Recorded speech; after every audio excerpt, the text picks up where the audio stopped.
Transform.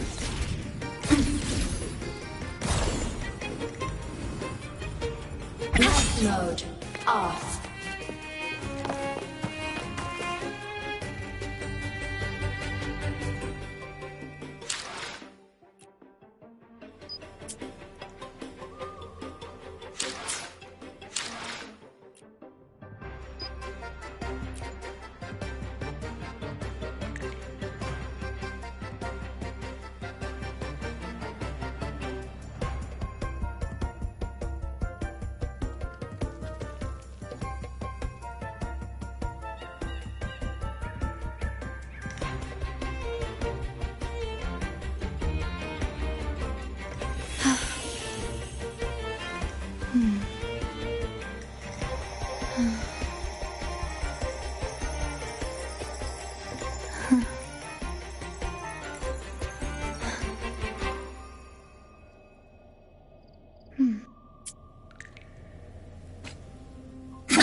Transform.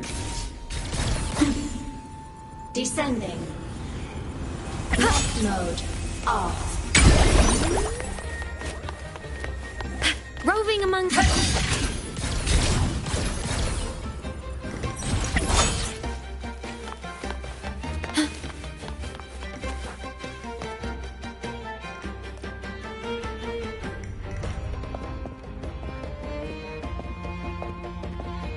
Relax, young man. Life's only just unfurling its sails for you. Why sit there like one of those dour statues in the Order's halls? Don't be afraid to show a little spark. I was just thinking about my future. Is Raguna truly lost to me forever? Some have found their way back, but under the Order's watchful eye. Is that really what you want? A life without freedom? Listen, you don't need a grand stage to leave your mark. A true Raganese can turn even a ragged tent into the finest theater.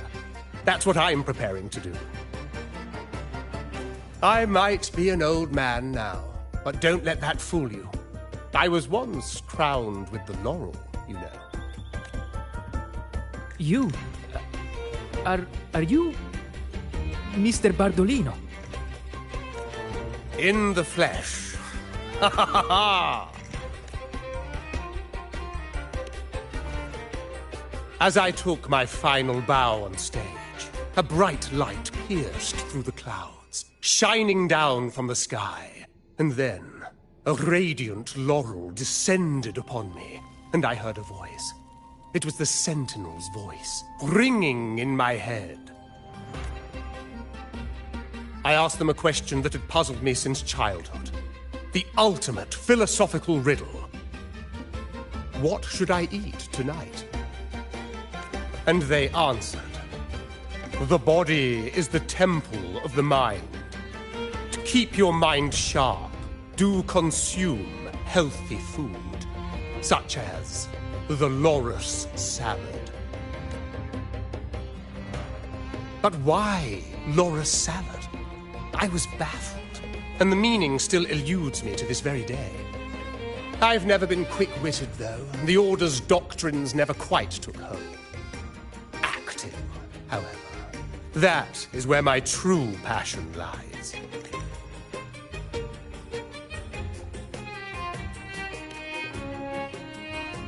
But why did a blessed laureate like you get banished by the Order? Back when I won the laurel, Raguna was led by the Holy Maiden. She promoted all sorts of grand celebrations during the Carnival, an unceasing tide of revelry. Stages sprang up on every corner of the city, performances dancing through the streets, and shops adorned in vibrant hues. Even on rainy nights, you could still hear music playing in the square. Some performers wove their critiques into their acts.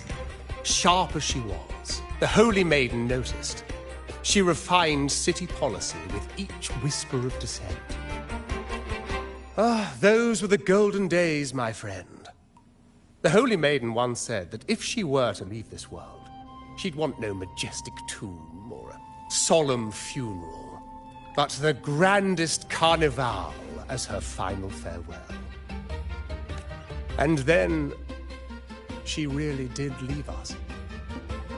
The current Primus took her place, and in the name of mourning the Holy Maiden, issued all sorts of bans on the carnival. But is that really what she would have wanted? The Order's grip tightened, and the Carnival performances were reduced to dull, monotonous shadows of their former selves. One year, I strung a wire from a gondola to the top of the clock tower in Liberty Square, and another from the tower to the Thessalia's mansion. Then, I disguised myself as one of the LaGuardia to fool the acolytes, and climbed to the roof along the wire. Midway through the Order's performance, I hopped on a wing ray with a cloudcaster, showering the entire city with flowers. Yes, it was a magnificent sight. The wing ray soared higher than the acolytes could reach. They couldn't do anything but watch golden pink petals rain from the sky for 3 whole days. They struggled to clean up the flowers from the streets, and it took a downpour to wash them all away. That cloudcaster, adapted from a music van, became the prototype for the one we use on stage today. But that's all in the past. To this day, I'm still not sure what crime they pinned on me.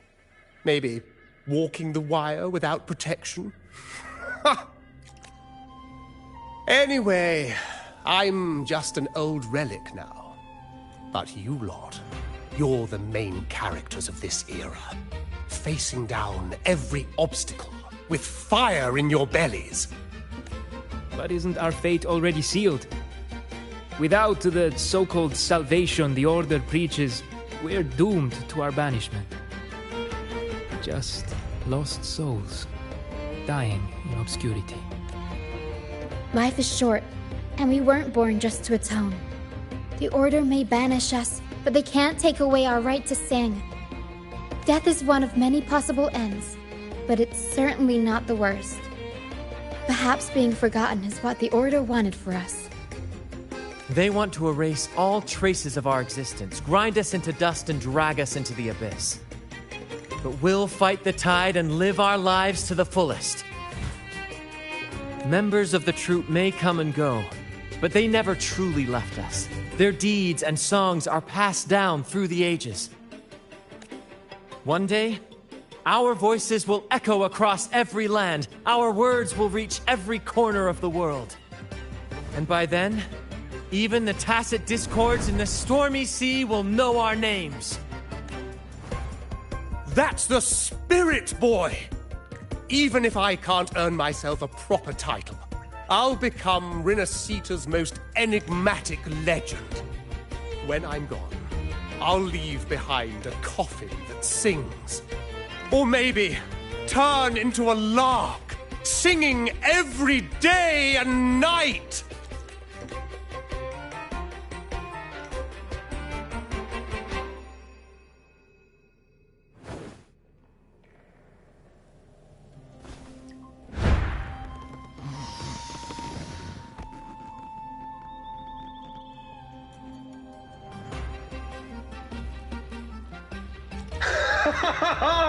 What say you, Brad? Do you like this stage design? It could be used for this year's carnival.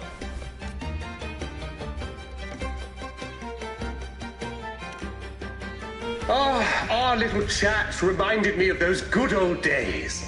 So why not relive that scene I just mentioned? I still remember that famous line. Even without wings, we can still soar to the heavens. Now that you mention it, that is a very good question.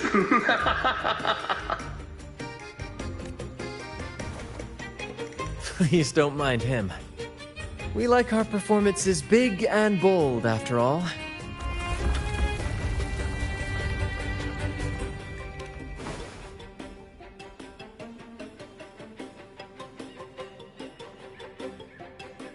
That fight with the dragon probably messed with the mountain's stability. If Bardolino keeps moving around up there, it could get dangerous. We need to find a way to get him down, and fast. We might need your help with this. Power should have some useful items in our box.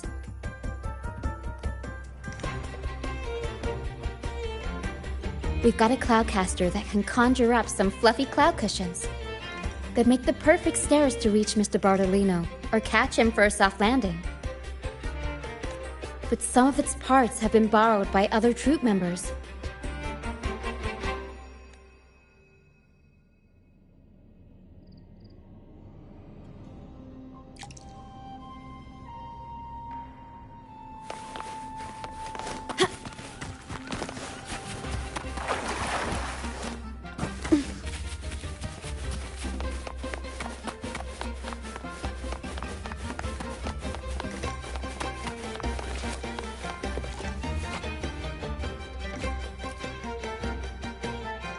Sailors cheer as hearts ignite.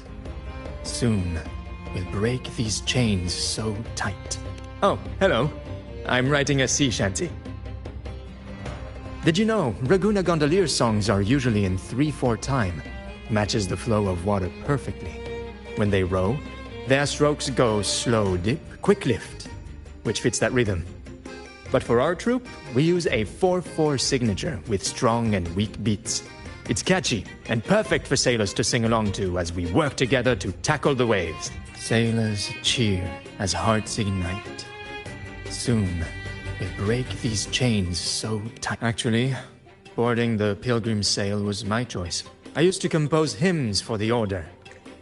Sounds prestigious, but the same old rhythm and lyrics started to wear on me. Music should be alive.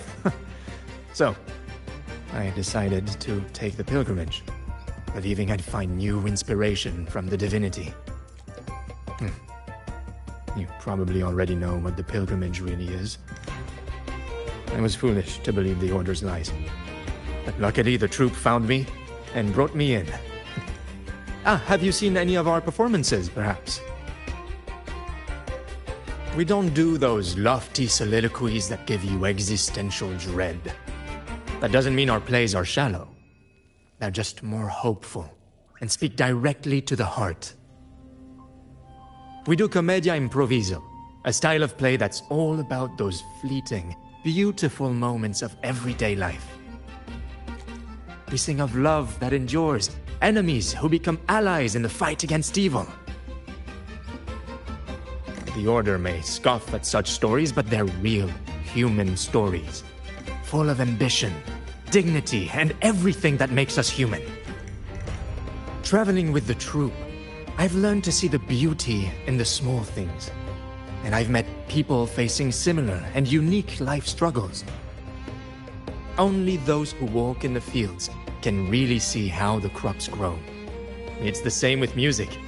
You can't truly know it until you've listened.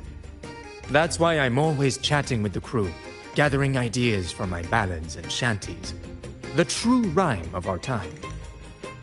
Sailors cheer as hearts ignite. Soon the Cloudcaster. Oh, I use its base as a desk. Our first mate lent it to me so I could write more comfortably. Here it is. Careful, it's heavy.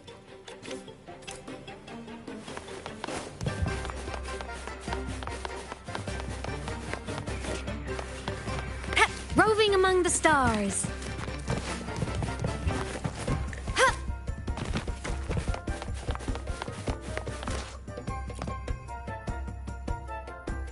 La la la la la la la la.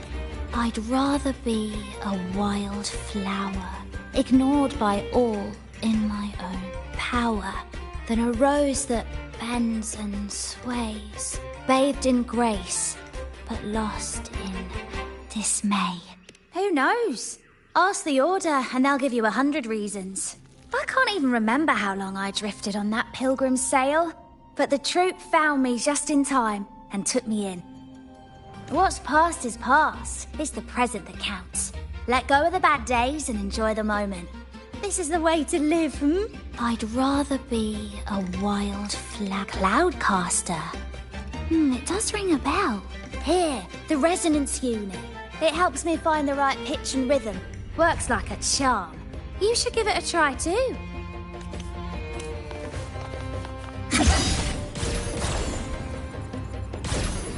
Descending.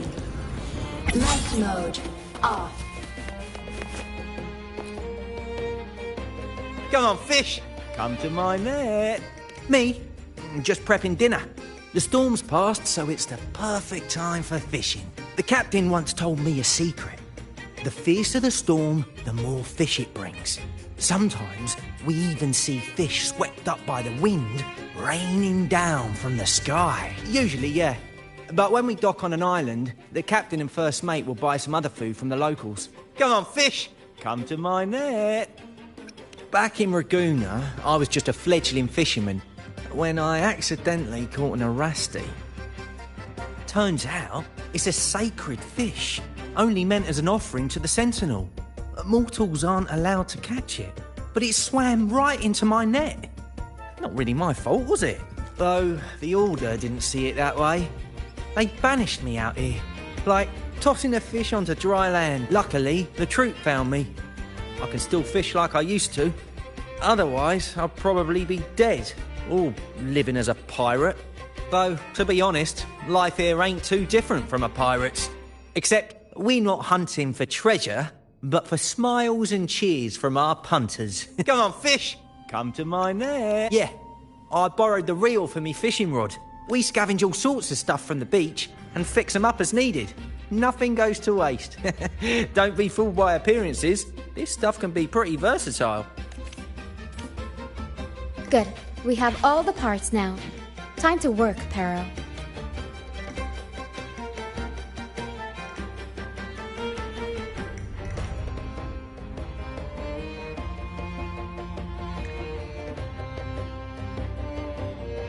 Everything's set for takeoff. Let's position a cloud cushion beneath Mr. Bardolino. Then we'll pop the balloons and bring him down safely. Although we might need a bigger cushion. The Cloudcaster's resonance unit responds to song.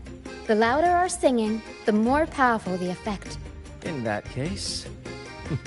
All right, friends, old and new, come and join this sing-along!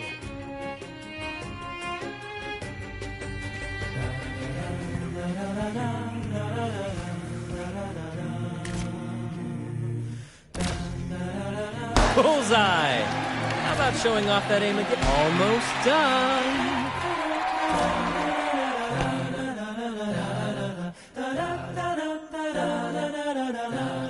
Thank you, dear girl. You helped me complete this performance and fulfill one of my dearest wishes. Please, I'll gladly give you my most prized possession.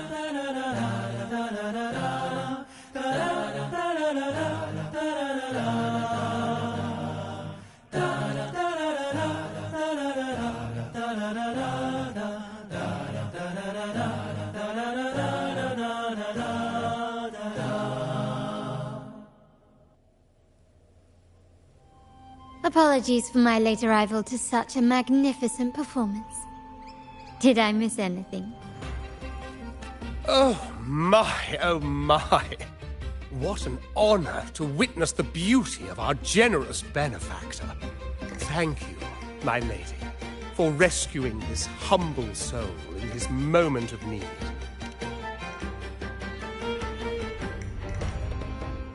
You flatter me. The family's protection extends to all who stand by us. Might I say what a pleasure it is to see you again, Miss Carlotta. You have my heartfelt gratitude.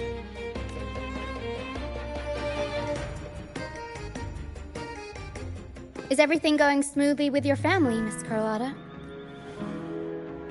Yes, thank you. The Order's scheme was uncovered as planned.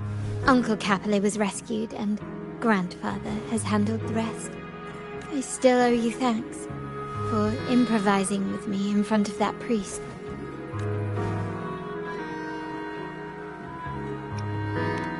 You've got a sharp mind. No pain, no gain, as Grandfather used to say. I'm pleased we're on the same page. Your kindness is much appreciated. The Montellis won't forget this. In return, I'll share everything I know. I believe you've noticed that the Order has been undermining the family under the guise of its doctrines. Alienation, monopolization, just a few tricks up their sleeve. Their true motives, however, run deeper. Their alliance with the Fraxidus speaks volumes. While we don't know the full extent of their conspiracy, one thing is clear. The Carnival is likely where you'll find clues about the Sentinel. Legend has it that the Sentinel, Imperator, has been secluded in the heavens, cut off from the mortal realm. The last record of the Sentinel is from the Carnival a decade ago. At that time, the entire city was shrouded in mist. Ghosts roamed the streets. A dragon roared from the sky, and a sea behemoth raged, summoning towering waves. Do any clues come to mind?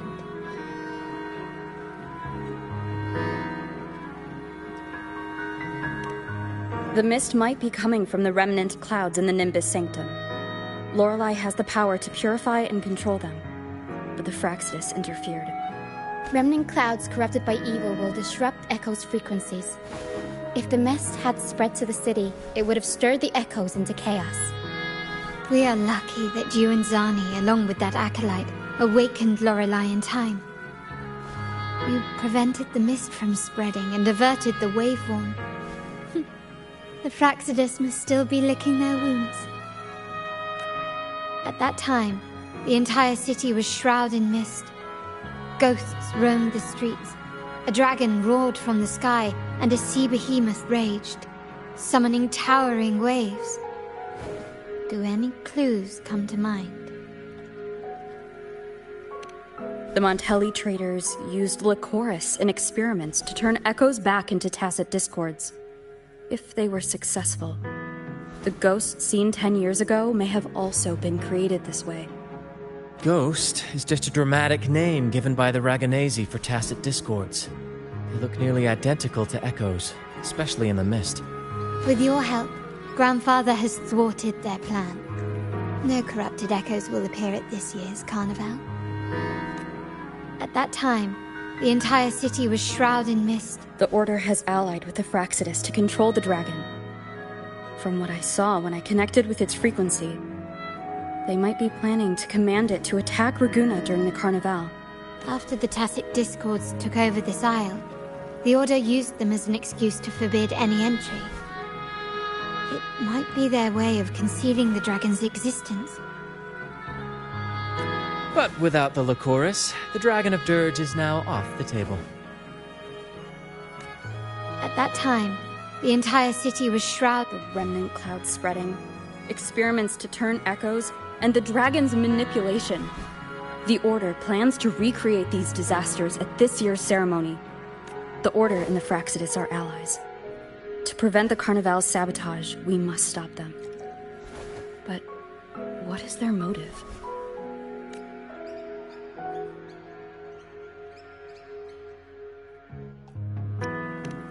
The Primus called it a divine punishment, and took the opportunity to appear as a savior. A perfect way to build legitimacy. The Order relies on the people's faith in the Sentinel. With the Sentinel's 10-year absence, faith in the Order has waned. They must be desperate to restore that trust. It is for this reason that the Order has been forced to revive the festival. Let's consider the implications. If the Carnival proceeds unhindered, how would it affect the Order? The current Primus claims to be the Enlightened One, the Sentinel's Resonator. However, based on the prophecy we found in the ruins, this role is meant for the young maiden who is destined to heed the divine oracles during the Carnival. The Carnival is the only time humans can directly communicate with the Sentinel. Normally, it's the Primus who conveys the Sentinel's words. A successful Carnival offers a chance for citizens to meet the Sentinel in person. But for the Primus, and possibly the Order, it poses a threat if they've been fabricating the oracles. To sabotage it while still maintaining their authority, they partnered with the Fraxidus. The Fraxidus will cause chaos during the Carnival, and the Order will swoop in as the saviors, restoring public trust just as they did before. So far, you've helped us crush 3 of their schemes. But one remains. We have evidence that the Cetus is being manipulated, and the Fraxidus are setting up their final plan. With their whereabouts unknown, we'll need to adapt our strategy as the Carnival unfolds. From what I've noticed, you're not one to act passively or pin your hopes on others. You prefer to strike first and steer events in your favor. Winning the laurel might give you the chance to talk with the Sentinel. The Sentinel's Resonator may also be present. So...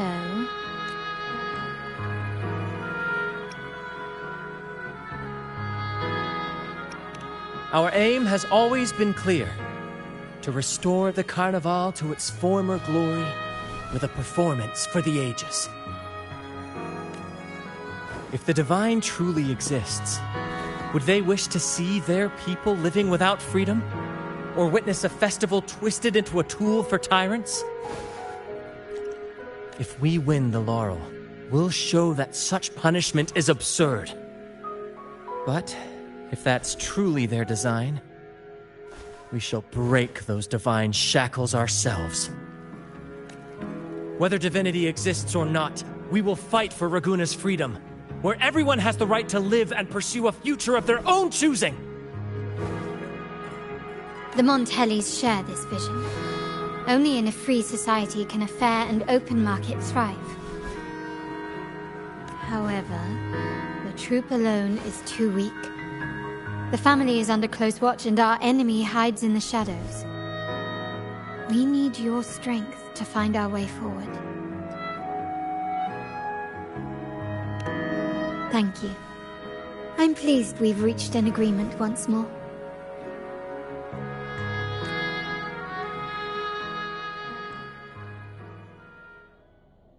All right, what should we do now? Any plans? Since the Order intends to sabotage the Carnival and incite chaos amongst the guests, confronting them directly only plays into their hands. You've seen the troops' unique approach to combat, haven't you? That's precisely why we're allies with them. We will turn any disturbances into a theatrical performance.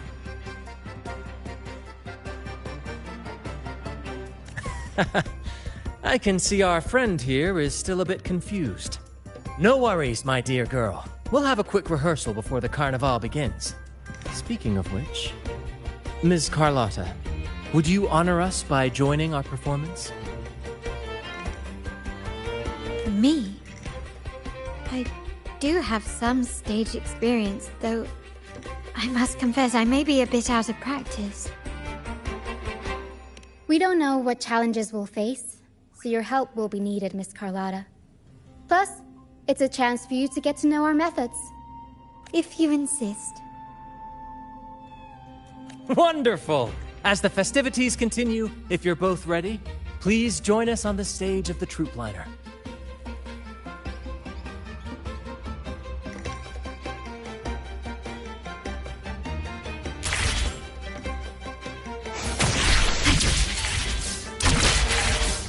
The wind rises.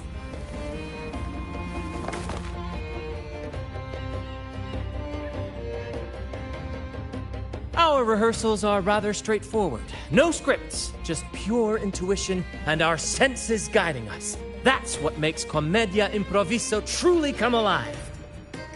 For our improvised comedy, we start with a theme. From there, we build our lines and act on the fly, responding to the unfolding show and audience reactions.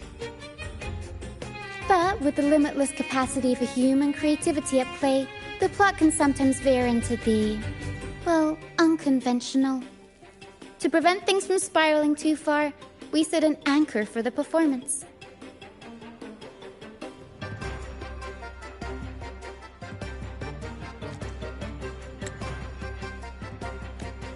Pardon my interruption, but I'm quite curious. What sort of bizarre plots have you encountered? Well, something like a humble craftsman from a small town sets sail on a rainy night, stumbles upon ancient ruins, is reincarnated with superpowers, and then decides to conquer the galaxy, becoming...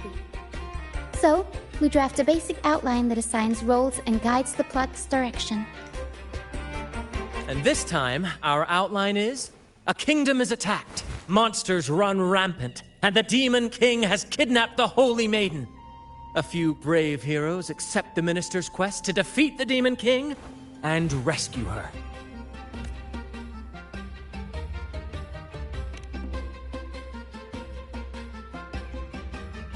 This outline holds special meaning. We want to pay tribute to the play once performed by the Blessed Maiden herself, which was also about a hero facing a Demon King. Good people have their wishes fulfilled, heroes appear in a time of crisis, Justice triumphs over evil, and united friends are undefeatable. This is the tale the Blessed Maiden once told, and it's a universal story we want to portray. To me, the world is a stage, and performing is much like combat. Coordinated movements, quick thinking, sharp reflexes, and, above all, trust in your allies. What I'm getting at is that you both are very skilled and capable. We don't have many do's and don'ts. So relax and express yourselves freely on stage. This rehearsal is to help you get familiar with basic stage movements, techniques, and the troupe style, and to build good rapport. Exactly. I'll handle the stage lighting, Brant will narrate, and the rest will take on the role of the audience. If you're ready, let's begin. Everyone, a big round of applause to welcome the Rover and Miss Carlotta on stage!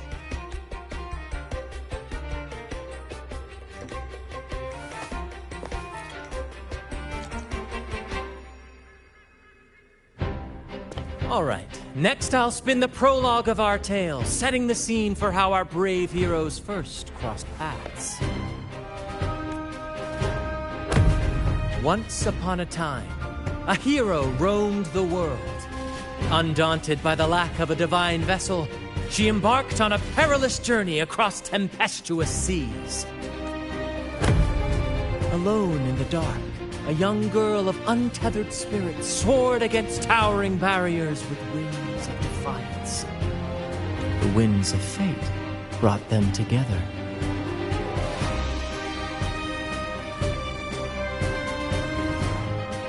As the world teetered on the brink of absolute darkness, they found solace in each other's gaze. Together they became unshakable allies, standing strong against the tides of fate.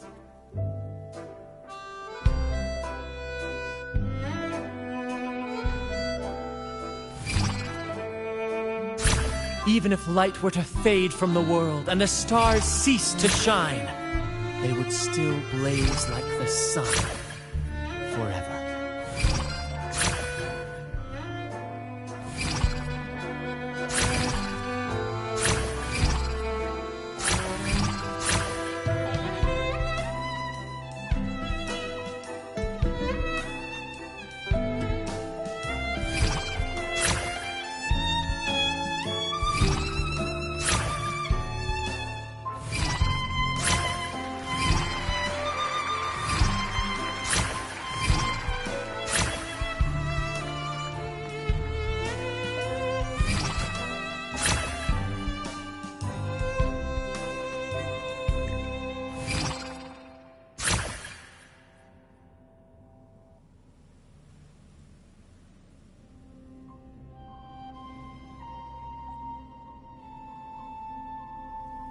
Bravo! Bravo! Seeing your chemistry, I decided to take a little creative liberty with the story.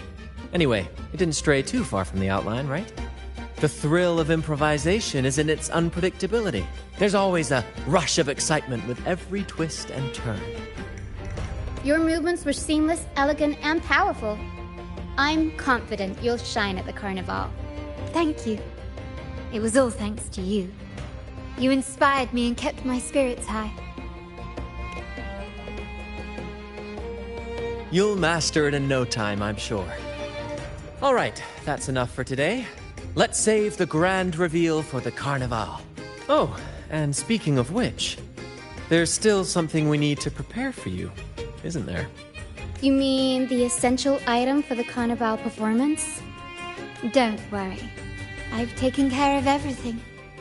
Oh, so it's handled then. I can't wait to see it.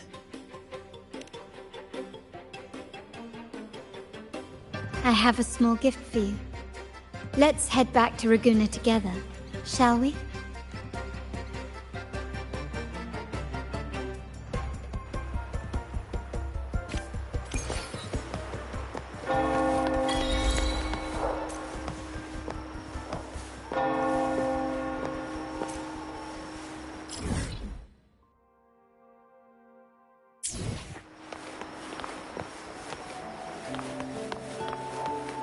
Please, follow me. Where are we going? Please allow me to keep that a secret for now. I wouldn't want to spoil the surprise. But here's a hint. You've been there before. Oh, dear Lady Carlotta, thank the Sentinel you are finally back. I was just about to close up shop to prepare for tomorrow's carnival. You have completed my request, haven't you? Of course, Lady Carlotta. You should have more faith in my skills. Here you are. A small token of my appreciation. Abby, I have something for you as well. Wow, really? I get a gift too? Ha! You're so nice. Ah, so that's why Lady Carlotta was so insistent on using only the finest materials and meticulous craftsmanship for this piece. For a moment, I feared she lost faith in my skills and was plotting to hand over the shop to someone else. But now I see why this little creation was so important to you, Lady Carlotta. Nyala, you do have a flair for dramatics. Anyway, why don't you unwrap it?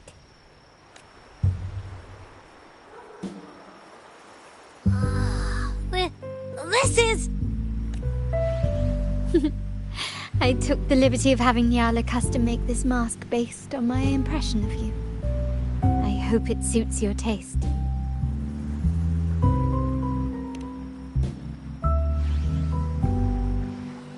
I'm pleased you like it.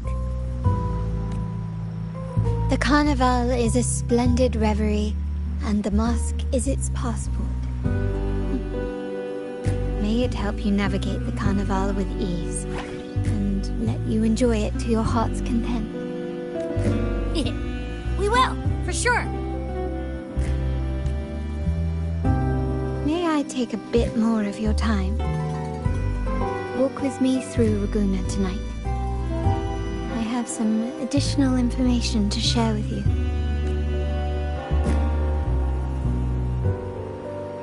Ragusa.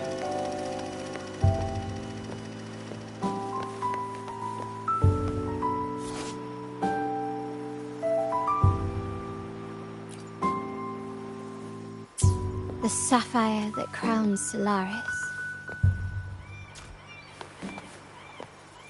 The waters of Ragusa serve as a mirror, reflecting the countless faces of this city, much like our own reflections. The people of Ragusa possess a temperament akin to the tides, ever-changing. We like to describe ourselves as drifters of currents. There was a time when the currents swept us into the jaws of uncharted waters, where relentless storms and voracious waves awaited. But after weathering such trials, they revealed to us a hidden gem. The shores themselves. My family has always been drawn to the thrill of a new voyage. One stormy night, fate decided to play a hand. What we discovered there on that island, the technology and novel ideas, was nothing short of a blessing in disguise. Exactly. When we heard the Blackshaws were hunting for a legitimate entry into Ragusa, I thought, why not bring them into our little venture? Hence the invitation. My family has always been drawn to the thrill of a new voyage. One stormy night, fate decided to play a hand. There exists only one relatively safe route from the Blackshaws to Ragusa, a path known solely to the Montelli family. As long as you stayed on this course, you were bound to encounter the troop. My family has always been drawn to the thrill of a new voyage. One stormy night, fate decided our intentions might not be as grandiose or ominous as you think.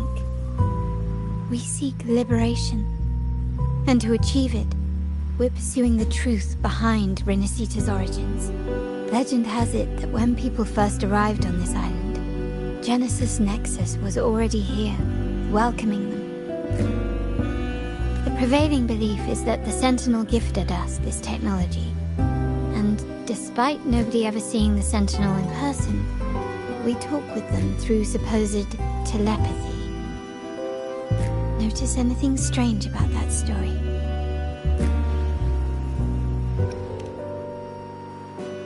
Terminals conjure up echoes, and the Genesis Nexus allows the Raganazi access to common echoes.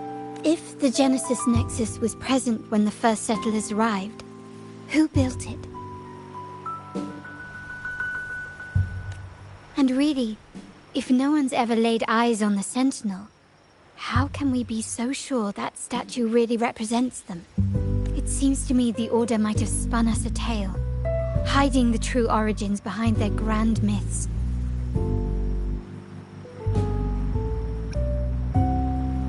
No, we have no ambitions to rule or to renounce our faith. And really, this city should not be ruled by any one entity.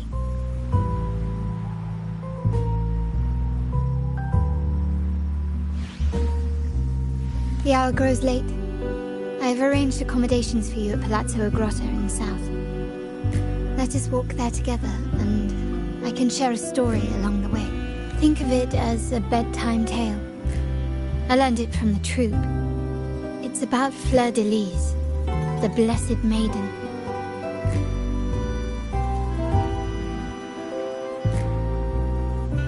Once, the Blessed Maiden was just a simple peasant girl.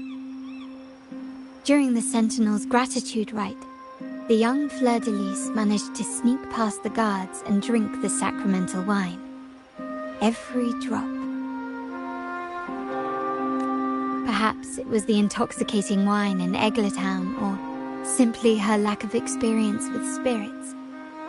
But she soon found herself quite drunk. Swaying on her feet, she ascended the ceremony's grand platform, lifted her threadbare dress, and began a rather ungainly dance. Seizing the sacred horn, she played a carefree folk tune, dodging the guards and weaving through the crowd with surprising agility. Remarkably, the crowd, as if drawn by an unseen force, followed her lead, transforming the solemn ceremony into a wild parade of cheers and revelry. Naturally, the Order was less than pleased. The pilgrim sale did not yet exist, so Fleur de Lis faced 3 days of confinement. During that time, she used her prison walls as a canvas. That unforgettable day of disordered revelry left a lasting mark on all who witnessed it. Is it not remarkable? A rebellious girl, chosen by the Sentinel to become the Blessed Maiden. If the Sentinel indeed permitted such a girl to serve as their spokesperson, it suggests that all this joyous revelry is not something they disdain.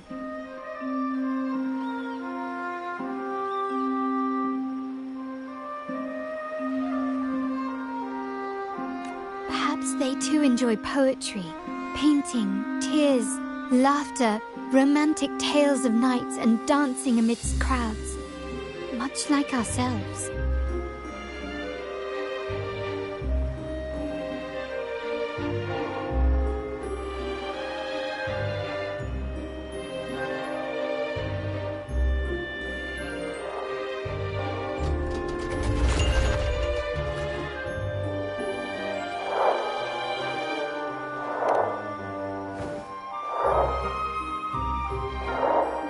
The people of this island came from diverse civilizations now lost to time. In the past, while the clash of cultures led to conflict, the Raganazi united through faith, restoring balance even if precarious. To maintain this unity, We've always needed both a sentinel and a play based on a shared legend that gives us roles. Yet this play has endured for so long that we've become defined by our roles. Noble, commoner, believer, merchant. What was meant to unite us now stifles us.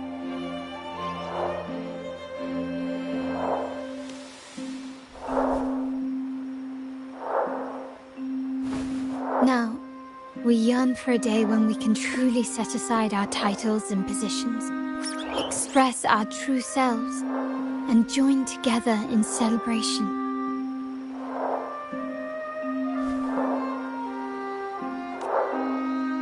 Yes, born from hope and idealism, it reminds the Raganazi of our initial vision of equality and freedom. But while the Order's true intentions remain unclear, we are certain their influence has already eroded the very foundations of our society. People revere the divine figure the Order has constructed, yet they also live in fear of punishment. Legends become accomplices in fostering ignorance, and faith becomes the loyal executioner of cruel punishment. An invisible cage has trapped us all. Speaking of freedom within a cage is absurd. Fear and ignorance are our foremost enemies. This year's carnival will spark a flame fierce enough to burn down that cage.